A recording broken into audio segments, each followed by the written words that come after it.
ჩვენ ვთქვათ, რომ ანუ ავტორიტარული რეჟიმის ასე ვთქვათ, ანატომია შეიცვალა, ხო? თუ აქამდე მაინც ჩვენ შეგვიძლია გვეთქვა, რომ ეს იყო ავტორიტარიზმი და რავი, ამ წლების განმავლობაში შეიძლება გვეთქვა ნახევრად ავტორიტარიზმი და ნახევრად დემოკრატია, იმის და მიხედვით დამძიმება ხდებოდა თუ გაელოება, ჩვენ დღეს ფაქტობრივად ვართ დიქტატურის რეჟიმში, ხო? დიქტატურა არის ძალადობით მართვა. როდესაც უყურებთ ქართული ოცნების პოლიტიკას, მას ძალადობით მართვაზე ეს განსხვავებული რაღაცა უბრალოდ აღარ აქვს, ხო? როგორც ვთქვათ, ელემენტარულ რაღაცებზე ლაპარაკობს, სხვა რაღაცებზედაც კი, როდესაც ლაპარაკობს მაგალითად ფასებზე, იქ ანუ აკეთებს თუ არ აკეთებს, თავში მოსდის მხოლოდ რაღაცა რეპრესიული ჩარევა, ხო? ამ პოლიტიკას, ამ ქართულ ოცნებას სხვა არაფერი ინსტრუმენტი არ დარჩა გარდა ძალადობისა. და ძალადობას ესეც ძალიან ქრესტომატიულია, რომ არის ერთი რომ კონკრეტული ვიღაცის დასჯა, ხო, ავტომატურად ვიღაცის, ასე ვთქვათ, ძალადობა და არის საჩვენებელი, ასე ვთქვათ, ძალადობა, ხო? საჩვენებელი ძალადობას დიქტატურა ხშირ შემთხვევაში იყენებს და ამ შემთხვევაში ისაც აკეთებს აი ამ ტროტუართან მიმართებაში, თან აი ირაკლი აბესიძე ძალიან ბევრჯერ ამბობს ამას და ძალიან ნათლად აჩვენებს, აუცი ვიღაცა თუ სადღაც უბანში დგას და სემიჩკაშობს და რაღაცა ლაპარაკობს და მართლაც რაღაც ბევრი ხალხი არის იქ ეს ჩვეულებრივი რაღაცა თუ შენ ხარ რუსთავოზე ან იმ ადგილას სადღაც არ მოეწონე ან კონკრეტულად შენ არ მოეწონე მაშინ იქ ჯის ხო და უნდა ვთქვათ ისიც რომ თქვენს ბევრჯერ ისაუბრეთ ამასთან დაკავშირებით რომ ეს კანონები ხშირ შემთხვევაში უკვე ბელარუსს და რუსეთში არსებულ კანონებზე უფრო მკაცრია ხო აღემატება გარკვეულწილად ხო ესეც ხო პარადოქსია და ბევრად უფრო დაჩქარებულად მოხდა თან შემოტანა ამ ყველაფრის რუსეთსაც რო შევადარო წლების განმავლობაში ახალი ეტაპი იყო ხო ძალიან საინტერესო აქ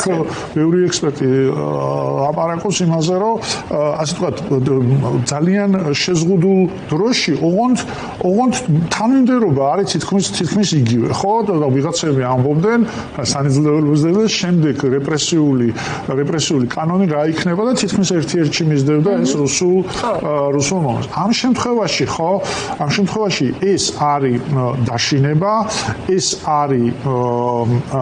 არის შეურაცხყოფა, იმიტომ რომ ეს ასე ვთქვათ საჩვენებელი შეურაცხყოფა რასაკრუელია არის ამ რეჟიმისთვის ძალიან დამახასიათებელი, ხო? და ჩვენ ვხედავთ, რომ პრაქტიკულად ვინ არის დამნაშავე დღეს როგორი ქვეყანა ააშენეს, ხო? მათ ააშენეს ქვეყანა, სადაც კრიმინალი არ არის დამნაშავე, სადაც მოძალადე არ არის დამნაშავე, სადაც ქურდი არ არის დამნაშავე, ყაჩაღი შეიძლება არ იყოს დამნაშავე, კორუმპირებული არ არის დამნაშავე.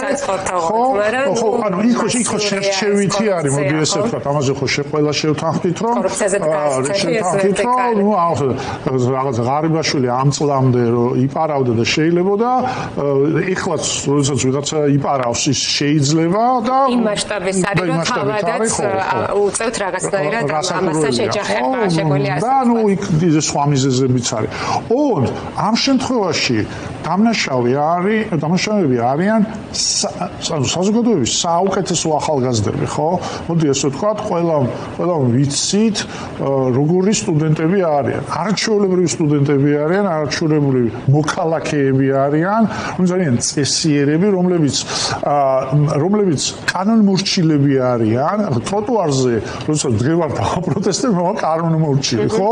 ვიღაცამ პატრიოტები არიან და აქ იდეა, ხო?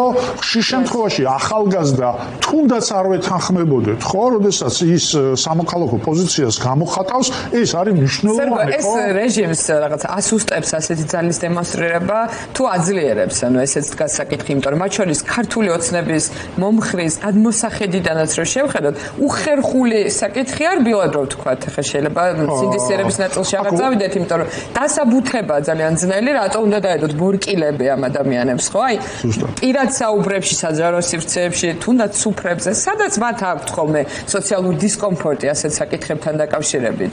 ესეც არის, მოდით ესე ვთქვათ, თუ ჩვენ ვჩევით მეტნაკლებად ასე ვთქვათ, ნახევარ დემოკრატიაში მაინც არა, მაშინ რასაკვირველია ასუსტებს. ოღონდ ამ შემთხვევაში მათ არ აინტერესებთ საზოგადოებრივი აზრი და ისინი არ არიან იმ რეჟიმში, რომ აწუხებთ საზოგადოებრივი აზრი, რა იქნება არჩევნებზე და ამ არჩევნების დროს შეიძლება ამის გულისთვის წავაგო ეს ჩვენი მსჯელობა ის რასაც ეხლა ვლაპარაკობთ, ეს არის დემოკრატიული სივრცე, ხო ასე არის ხოლმე ჩვენ ხო ვიცით რომ არსებობს ასე ვთქვათ ქორა მომრჩეველი და არსებობს გარკვეულწილად ნეიტრალური ამომრჩეველი, რომელიც ასე თუ ისეთ შემთხვევაში ვიღაცისკენ იხრება. როგორი პოლიტიკა როგორი პოლიტიკა აქვს, ასე ქორა მომრჩეველი არის ჩემი ტერორი ასე ვთქვათ იმ ფონს საქმის რომ ამ მომრჩევლიდან ვიღაცა არ გაიქცეს, ხო? იმიტომ რომ ეშინია უბრალოდ და დანარჩენი ამომრჩეველი უნდა იდგეს მეტნაკლებად ასე ვთქვათ, მეტნაკლებად მერყევი, უნდა იდგეს მათთან ერთად არა, იმიტომ რომ რაღაცა მოეწონა, არამედ უნდა ეშინოდეს, პლუს კიდე გაყალბება და პლუს კიდე იმის წარმოდგენა, რომ ეს არ შეიცვლება. ანუ სინამდვილეში ასეთი ქმედებები მიმართულია იმათკენ, რომ დააჯერონ საზოგადოებას, რომ მე ვაკეთებ, რასაც მინდა და ეს არ შეიცვლება, ხო? ეს არის დემონსტრაციული, ასე ვთქვათ, თავხედობა, რომელიც გაზდის ძალის მქონე ვიღაცას, ხო? სანამ გაზდის კიდე ერთი სინდრომი, რაც ივანიშვილს ახასიათებს, ხო? ივანიშვილს ახასიათებს ის, რომ ასე ვთქვათ, როდესაც უკმაყოფილება იზრდება ამა თუ იმ პრემიერის ძალოვანის ხელში, ანუ საზოგადოების ნაწილმა მან უნდა იმოქმედოს ისე, ხშირ შემთხვევაში აი ამას წინათ იყო, ხო? რომ დამცირება კობახიძის, ან დატუქსვა, ან იგივე გარკვეული ნიშნები იმისა, რომ ვთქვათ, ასე ვთქვათ, ანუ წესით არ უნდა აწყობდეთ, ასე ვთქვათ, კობახიძეს არ უნდა აწყობდეს, ხო? ამ შემთხვევაში როგორ მოქმედებს ავტორიტარიზმი, ხო? რომ შენ უნდა გქონდეს ივანიშვილის იმედი, რომ ის შეცვლის ამას, ხო?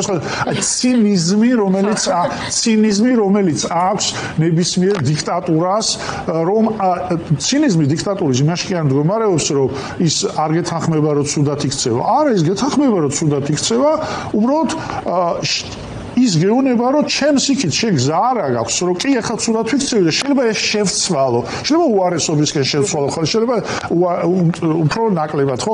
ეს ვითარება არის მძიმე, ოღონდ აქ ერთი ამბავია, რომელიც ხშირ შემთხვევაში მოსდის ძალაუფლებას, მით უმეტეს გადაჭარბებულ ძალაუფლებას. შენ არასოდეს არ იცი, სად მოსრიალდები, შენ αρასოდეს არ იცი, როდის გაგივარდება ხელიდან. ხო და ვიღაცას გონია, რასაკვირველია, ხო? ვიღაცას გონია, რომ თითქოს მე აი გუშინეს გადავწიე, ხო? გუშინ რაღაც ჭიქა გადავწიე, ხო? მაგრამ ძალა იცლება და ძალა რაღაცა მომენტში უბრალოდ გეკარგება. აი ამას ვერასოდეს ვერ აცნობიერებს აი ესეთი ტიპის